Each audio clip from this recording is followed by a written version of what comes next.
అందరికీ నమస్కారం and welcome to Suman TV health and wellness and life style. మామూలుగా చాలామందికి ఈ అలోపతి మెడిసిన్స్ వాడడం వాటి వల్ల వచ్చే సైడ్ ఎఫెక్ట్స్ గురించి చాలా కన్సర్న్స్ ఉంటూ ఉంటాయి. అండ్ మరీ ముఖ్యంగా హోమియోపతి కొన్ని విషయాలలో చాలా తొందరగా పనిచేస్తుంది, చాలా ఎఫెక్టివ్గా సొల్యూషన్స్ లేని వ్యాధులకు కూడా సొల్యూషన్స్ చూపిస్తుందని చెప్పి మనం ఎన్నో కేస్ స్టడీస్ వింటూ వస్తున్నాం కదా. ఇవాళ మనం డాక్టర్ చేతన్, ప్రముఖ హోమియోపతి వైద్యులతో మాట్లాడబోతున్నాం. చేతన్స్ హోమియోపతి క్లినిక్ ద్వారా ముఖ్యంగా నరాల సమస్యలు, మోకాళ్ళ సమస్యలు, డయాబెటీస్ లాంటి కొన్ని long term and lifestyle ఇష్యూస్కి కూడా ఆయన మందులు వేసి సాల్వ్ చేస్తూ వచ్చారు, క్యూర్ చేస్తూ వచ్చారు. Let's talk to him. అసలు ఇప్పుడున్న లైఫ్ స్టైల్లో ఏ అంశాలపై దృష్టి పెట్టాల్సిన అవసరం ఉంటుందని చెప్పి all about homeopathy doctor Chetan మనతో ఉన్నారు. నమస్కారం అండి. నమస్తే మేడం. ఫస్ట్ ఆఫ్ ఆల్ చాలామందికి హోమియోపతి తొందరగా పనిచేయదు, లేట్ అవుతుంది, అంతవరకు నేను నొప్పి భరాయించుకోవాలా అని ఒక అపోహ ఉంటుంది. మీరేమంటారు? హోమియోపతితో వెంటనే సిమ్టమ్స్ తగ్గుతాయా? తొందరగా పనిచేయదు అంటారు కదా, జనాలు తొందరగా రారు హోమియోపతికి.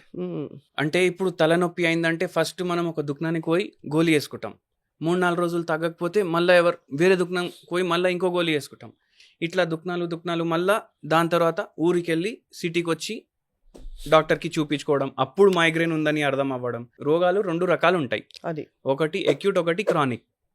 అక్యూట్ అంటే ఏంది? వస్తుంది, 2-3 రోజులు ఉంటుంది, రోగమైనా వెళ్ళిపోతుంది, మనిషి అయినా తీసుకొని వెళ్ళిపోతుంది. ఇప్పుడు కోవిడ్ ఎట్లా ఉండే అట్లా. కానీ క్రానిక్ రోగాలు ఎట్లా ఉంటే ఎన్ని రోజులు మనకు సతాయిస్తూనే ఉంటాయి అవి రోగాలు. రైట్. మైగ్రేన్ అట్లాంటిది, డయాబెటీస్ అట్లాంటిది, సోరియాసిస్ అట్లాంటిది, రుమటాయిడ్ ఆర్థరైటిస్ అట్లాంటిది. అయితే ఏ రోగం అయితే ఇప్పుడు మీతో జీవితాంతం ఉంటుంది అని చెప్తారు, ఆ రోగాలు ఒక 1-2 సంవత్సరాలు హోమియోపతి వాడితే తగ్గిపోతాయి. అవును. దగ్గు, జలుబు, టైఫాయిడ్, మీజల్స్, మమ్స్, ఏదన్నా వైరల్ డిసీజెస్, బ్యాక్టీరియల్ డిసీజెస్ ఏవైతే అక్యూట్ రోగాలు ఉంటాయి కదా, అవి 2-3 రోజుల్లోనే తగ్గుతాయి. ఎందుకంటే రోగానికి డ్యూరేషన్ ఉంటుంది. రైట్. అక్యూట్కి మీరు హోమియోపతి వాడరు ఎక్కువ. అరే ఏంది జలుబు వచ్చింది కదా, దగ్గరికి వెళ్ళి చూపించుకుందాం అనేసి. అప్పుడు మీరు హోమియోపతి వాడి చూడండి. ఇప్పుడు కోవిడ్-19లోనే చాలా మంది హోమియోపతి ట్రీట్మెంట్ కూడా వాడినరు. ప్రివెంటివ్ గా అకోనైట్ ఇచ్చారు కదా అప్పుడు. అకోనైట్ ఇచ్చిండ్రు. మళ్ళీ కోవిడ్ వస్తే జెల్సీమియం వేసుకోమనేసి ప్రభుత్వం వాళ్ళే చెప్పినరు అప్పుడు. సో అప్పుడు 2-3 రోజులకే తగ్గింది జనాలకు. సో కాబట్టి తగ్గుతుంది, కరెక్ట్ టైంలో రావాలి. కరెక్ట్ టైంలో రావాలి. మనకు నమ్మకం కూడా స్ట్రాంగ్ గా ఉండాలి. అరే అవును, నేను ఇప్పుడు పోతే నాకు సాయంత్రం వరకు తగ్గుతుంది. ఇప్పుడు ఎన్నో సార్లు ఎట్లయితే కిడ్నీ స్టోన్లు ఉంటాయి, సర్జరీకి పోవాలి అనేసి చెప్తారు. అవును. అటువంటి వాళ్ళు ఇప్పుడు మన దగ్గరే ఒక్కొక్కసారి రీనల్ క్యాల్కుల్ అయి ఉంటే మనం డోస్ ఇచ్చినాక ఇంటికి పోయినప్పుడు కూడా బయటికి వస్తుంది. అంత తొందరగా వస్తుంది. అది దట్ ఈస్ ద థింగ్. మళ్ళీ కొందరికి ఫీవర్ వస్తుంది, వాళ్ళు క్లినిక్ లో 15-20 నిమిషాలు కూర్చొని పోతారు. మనం మందు ఇచ్చినాక తగ్గిపోతే ఇంటికి పోతారు, లేకపోతే మళ్ళీ ఇంకో డోస్ వేయించుకొని మళ్ళీ కొద్దిసేపు కూర్చొని పోతారు. సో అంతా తొందరగా తగ్గుతుంది homeopathy. It is only that people don't know about it.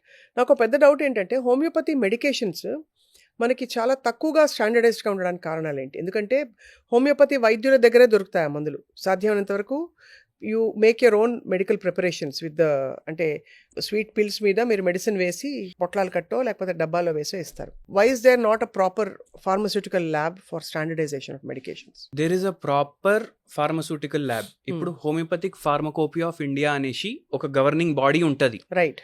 ఇప్పుడు ఎట్లా ఇంగ్లీష్ మందులకి ఉంటుంది, హోమియోపతి మందులకు కూడా అట్లా ఉంటుంది. బట్ ఇప్పుడు ప్యాకేజింగ్కి వచ్చేసరికి ఇప్పుడు మనం మనిషికి ఇస్తాం మందు, మనం రోగంకి ఇవ్వము. అయితే ఇప్పుడు నాకు డయాబెటీస్ ఉంది, మీకు డయాబెటీస్ ఉంది, మనం ఇద్దరికి ఒకటే మందు ఉండదు. అవును. So based upon our constitution, మన ప్రకృతి మీద మనం మొత్తం, మీరు హోమియోపతి డాక్టర్ దగ్గర పోతే అరగంట కూడా మాట్లాడతారు మీతో. కరెక్ట్. ఎందుకంటే మనిషిని అర్థం చేసుకుంటారు. మనిషిని అర్థం చేసుకున్నాక స్వీట్ పిల్స్ లో మనం మందు వేసి ఇస్తాం. ఇప్పుడు ఒక్కొక్క క్లినిక్ లో 300 నుంచి 3000 మందులు ఉంటాయి. Correct. Those are all standardized medicines. They are well prepared and they are imported many a times. అయితే ఏంది అంటే మనం పేషెంట్ని బట్టి ఈ మందు ఉంది, అది దాంట్లో వేసి ఇస్తాం. అది పిల్స్ లో అందరికి ఏమనిపిస్తుంది, అరే ఇవే చక్కెర గోళీ ఇలా ఆయనకి ఇచ్చింది నాకు ఇచ్చింది 2 ఒకటేనా అనేసి అనిపిస్తుంది. కానీ అట్లా ఉండదు. దాని మీద మనం మందు వేసి వాళ్ళకి ప్యాక్ చేసి ఇస్తాం. Correct. So totally standardise system ఉంది. ఫర్ ద సిస్టమ్ ఉంది, కానీ రోగికి మందు వేస్తాం లక్షణాలని బట్టి, కాబట్టి రోగానికి కాదు, కాబట్టి అది మారుతూ ఉంటుంది. You cannot give one prescription to all. అదే one sides fits all approach ఉండదు. రైట్. హోమియోపతిలో నేను నోటీస్ చేసింది ఏంటంటే, కొంచెం నేను కూడా హోమియోపతితో ట్రావెల్ అయ్యాను కాబట్టి, మైండ్ బాడీ కనెక్షన్ని విపరీతంగా ఎంఫసైజ్ చేస్తారు. బికాజ్ ముందు అసలు మెంటల్ సిమ్టమ్స్ చూస్తారు. అవును. అసలు నీ ఆలోచన బాగా వేగంగా ఆలోచనలు వస్తున్నాయా, రాత్రి నిద్ర పట్టట్లేదా, పిచ్చి కళ్ళలు వస్తున్నాయి, ఇట్లాంటి ప్రశ్నలు కూడా అడుగుతారు. ఏంటండి మైండ్ బాడీ కనెక్షన్? ఇప్పుడు అందరికి ఏం డౌట్ ఉంటదంటే మైండ్, బ్రెయిన్ ఒకటే అని అనిపిస్తది. ఇప్పుడు మనం జూబ్లీ హిల్స్‌లో ఉన్నాం. మనం ఉప్పు గూడ పోవాలి. 2 గంటలు పడతది. అది మన బాడీ పోవాలంటే. రైట్. కానీ మన మైండ్ పోవాలంటే ఒక క్షణం. అవును. That is the difference. Mind అంటే ఏంది? Our previous experiences. Right. Our previous experiences is our mind. Right. So, మీ మైండ్ వేరే ఉంటది. నా మైండ్ వేరే ఉంటది. ఇప్పుడు మనం ఒక షాపింగ్ మాల్‌కి పోతే ఇప్పుడు ఇద్దరు సిస్టర్స్ పోయిండ్రు. ఒకరు 14 ఇయర్స్ ఉన్నారు. ఒకరు 9 ఏండ్లు ఉన్నారు. ఇప్పుడు ఇద్దరికి ఒకటే బట్ట సేమ్ టీ షర్ట్ తీసుకున్నా దాని సైజ్ అయితే వేరే అయితది కదా! అవును. అయితే ఇక్కడ కూడా ఏందంటే ప్రతి మనిషికి ప్రీవియస్ ఎక్స్‌పీరియన్సెస్ వేరే ఉంటాయి. దాన్ని బేస్ చేసుకొని ఆ పేషెంట్‌ది మైండ్ బిల్డప్ అయితది ఇన్ని ఏండ్లలో. రైట్. సో, ఒకటే మందు అందరికి అందరికీ పనిచేయదు. రైట్. ఆయన మెంటల్ సిమ్టమ్స్‌ని బట్టి ఆయనకొక మందు ఉంటది. నా మెంటల్ సిమ్టమ్స్‌ని బట్టి నాకొక మందు ఉంటది. అట్లా. So, that is called individualization. Okay. Right. Individuality ఉండాలి. కోవిడ్-19 అనుకోండి మీరు. ఇప్పుడు మన దగ్గర క్లినిక్‌కి పేషెంట్ వస్తే మనం టోటల్ కేస్ హిస్టరీ తీసుకొని మందిస్తాం. కరెక్ట్. సో, పూర్తిగా పోవాలి. రోగం ఉండొద్దు ఇంకా బాడీలో. మనం మందు ఇచ్చినాక రోగం బాడీలోకెళ్ళి బయటికి వెళ్ళిపోవాలంటే individualized approach we have to go for. Right. And of course I'm asking you lot of questions. అందరికీ ఉండే డౌట్లు ముందు క్లియర్ చేస్తే డైరెక్ట్గా డిసీజ్ లేకపోతే రోగి మేనేజ్మెంట్ ఏ లక్షణాలకి ఎలా మనం మేనేజ్మెంట్ లైఫ్ స్టైల్ ఆఫ్ ఉంటుందో మాట్లాడదాం. హోమియోపతి మందులు వాడేటప్పుడు మనకి గార్లిక్ తినొద్దు, స్ట్రాంగ్ వాసనలు ఉండేవి ఏవి తాగకూడదు, కాఫీ తాగకూడదు, చాయ్ తాగకూడదు, ఇవన్నీ చెప్తారు. ఇది కొంతమంది ఇదివరకు చెప్పేవారు, ఇప్పుడు రెస్ట్రిక్షన్స్ అన్ని పోయాయి అంటున్నారు. Is that true? ఇప్పుడు విత్ టైం అన్ని అడ్వాన్స్ అవుతాయి. ఇప్పుడు మా క్లినిక్లోనే మేము అగరబత్తి కూడా పెట్టము. ఎందుకంటే అగరబత్తి పొగ వస్తుంది కదా, ఆ పొగతోటి మందులు పాడవుతాయి. సెంట్లు నేను వాడలేను. బికాస్ ఏదైతే ఆర్టిఫిషియల్ ఉంటుంది అంటే హోమియోపతి మెడిసిన్స్ ఏవైతే ప్రిపేర్ అవుతాయి అవి it is a delicate process అనుకోండి మీరు. అవును. అవును. మెమరీ ఆఫ్ వాటర్ గురించి మనం చదివితే దాని గురించి మనకు అర్థమవుతుంది. అయితే ఆ మెడిసిన్ మీద ఎఫెక్ట్ ఉండొద్దు.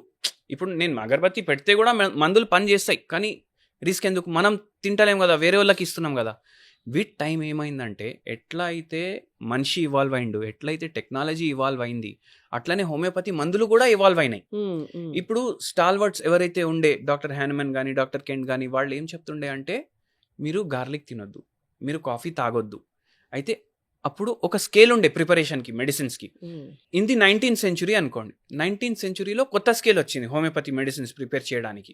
ఎవరైతే పాత స్కేల్ యూజ్ చేస్తారు వాళ్ళు చెప్తారు కాఫీ తీసుకోవద్దు, గార్లిక్ తీసుకోవద్దు. ఎవరైతే కొత్త స్కేల్ మెడిసిన్స్ వాడతారు కదా వాళ్ళు చెప్తారు మీకు కాఫీ తాగాలనిపిస్తుందా తాగండి, మీకు గార్లిక్ తినాలనిపిస్తుందా తినండి. అది. సో కాబట్టి ఇప్పుడు మరి వేసుకునే మందులకి అంత నియంత్రణ లేదు కాబట్టి people don't have to worry. Because చాలా మంది ఏంటంటే పొద్దున్న లేవగానే టేక్ దిస్ మెడిసిన్, అది చాయ్ తాగద్దు, కాఫీ తాగద్దు, హాఫ్ అన్ అవర్ గ్యాప్ ఇవ్వండి, ఇంకెట్లా చెప్పి చాలా మంది కొంచెం హెసిటేట్ చేస్తారు మనకి ఇన్ని రెస్ట్రిక్షన్స్ ఉన్నాయి కదా అని. హోమియోపతిలో డాక్టర్ చేతన్ మామూలుగా అదర్ రెస్ట్రిక్షన్స్ ఉంటాయా డయట్ అండ్ లైఫ్ స్టైల్కి సంబంధించి? Because when you talk of diabetes for example, డయాబెటీస్లో ఫస్ట్ చెప్పేది ఫుడ్ తగ్గించు, కార్బ్స్ తగ్గించు, డైరెక్ట్గా షుగర్ కన్వర్ట్ అయ్యే ఇలాంటి ఫుడ్ గ్రూప్స్ తినద్దు, ఎక్కువ ప్రోటీన్ తిను, ఇట్లా చెప్తారు. అదేంటంటే న్యాచురోపతిలో, ఆయుర్వేదంలో, అన్ని సిస్టమ్స్లో అట్లనే ఉంది. హోమియోపతిలో అట్లా ఏమైనా చెప్తారా? ఇప్పుడు రోగాలైతే అన్ని సిస్టమ్స్ ఆఫ్ మెడిసిన్లో అవే ఉంటాయి. ఇప్పుడు డయాబెటిక్ పేషెంట్ ఆయుర్వేదిక్ డాక్టర్ దగ్గర పోయినా, హోమియోపతి డాక్టర్ దగ్గర పోయినా, అలోపతి డాక్టర్ దగ్గర పోయినా అక్కడ వేరీ అయ్యేది ట్రీట్మెంట్. అంతే కదా. 2 పాయింట్స్ ఉంటాయి ఇక్కడ. ఒకటి ట్రీట్మెంట్ ఉంటుంది, ఒకటి మేనేజ్మెంట్ ఉంటుంది. ఇప్పుడు లా ఉన్న మనిషి ఫుల్ తింటుండు, వర్కౌట్ చేస్తలేడు, దునియాలో ఉన్న అన్ని గోళీలు వేసుకుంటే కూడా బరువు తగ్గదు. అయితే మేనేజ్మెంట్ కూడా ఇంపార్టెంట్ ఉంటుంది. అంతే కదా. So management is same when it comes to different systems of medicine. Correct. It is only the treatment way the doctor treats the patient changes. అట్లా. అండ్ షుగర్ వ్యాధి మీరు అన్నారు. ఇప్పుడు డైలీ 10 గులాబ్ జామున్లు తింటా నాకు షుగర్ తగ్గాలి, హోమియోపతి మందు వేసుకుంటా అంటే నడవదు. అదే కదా. మీరు వాకింగ్ చేయాలి. మీకు 10 గులాబ్ జామున్లు తినాలనిపిస్తే తినండి, 10 గంటలు మీరు ఫిజికల్ యాక్టివిటీ కూడా చేయండి. అదే కదా. ఇప్పుడు అందరు ఏమంటారు, అరే రైస్ తినడం వల్లనే షుగర్ వ్యాధి పెరిగింది అంటారు. ఇంతకుముందు అంటే రైస్ ఏదైతే గ్రెయిన్ ఉంది దాని ఒరిజినేషనే ఇండియాలో ఉంది. అంటే genetically we are very close to rice. Correct. మనం రైస్ మానేసి ఎట్లుంటాం? అంతే కదా. It is environmental factors, physical factors. ఇప్పుడు కిందికి వెళ్తే మనకు లిఫ్ట్ కావాలి, బండి కావాలి. మళ్ళీ దాని తర్వాత అందరు ఏమంటారు, అరే రైస్ వల్ల వస్తుంది. రైస్ వల్ల రావట్లేదు. ఏసీలు వచ్చినాయి, ఫ్రిడ్జ్లు వచ్చినాయి, బండ్లు వచ్చినాయి, శాటిలైట్లు వచ్చినాయి, టవర్లు వచ్చినాయి, బట్టలు వచ్చినాయి, ప్లాస్టిక్ బట్టలు వచ్చినాయి. ఇవన్నిటి వల్ల రోగాలు వస్తున్నాయి. అంతే కదా. ఇవి కూడా ఫ్యాక్టర్లే కదా. మళ్ళీ మంచి నడుస్తలేడు, కూర్చున్న కాడ పని కావాలి, హే Siri switch on the AC. ఇట్లా అయిపోయింది జిందగీ. అయితే ఫిజికల్ యాక్టివిటీ ఇట్లా ఉంది జీవితం అనే జిందగీ ఎట్లనే తయారైంది. సో ఇట్లా అయిపోయింది. ఇప్పుడు నేను ఒకసారి మీరు ఇట్లా చెప్తే నాకు గుర్తొస్తుంది, చిమ్నీ బంద్ చేయడానికి మా పాప చెప్పింది, పప్పా చిమ్నీ బంద్ కరో అంటే నేను మర్చిపోయినా, నేను ఫోన్ వాడతలేను, hey Siri switch off the chimney అని చెప్తున్నా. అయితే అట్లా అయిపోయింది ఇప్పుడు. సో మనం ఫిజికల్ యాక్టివిటీ మెయింటైన్ చేయాలి. ఫిజికల్ యాక్టివిటీ మెయింటైన్ చేస్తే అది మేనేజ్మెంట్ కింద వస్తుంది. ఎట్లా ఉంటుండే, మనిషి ఇంతకుముందు వాకింగ్ చేస్తుండే, వాకింగ్ చేస్తే ఇప్పుడు హమాలి పని చేస్తుండే. ఇంతకుముందు ఈ 10 తైలాలు ఇక్కడ నుంచి ఇక్కడ వేస్తే 10 రూపాయలు. అవును. ఇప్పుడు ఎట్లయిపోయింది అంటే వాకింగ్ చేస్తే దానికి పైసలు వస్తున్నాయి. ఇప్పుడు మనమే జిమ్ పోయి పైసలు కట్టి మనం వాకింగ్ చేస్తున్నాం. అదే అట్లా అయిపోయింది. సో అట్లా అయిపోయింది. So management is very important. So apart from of course medication, management is very very important. Very important. Very important.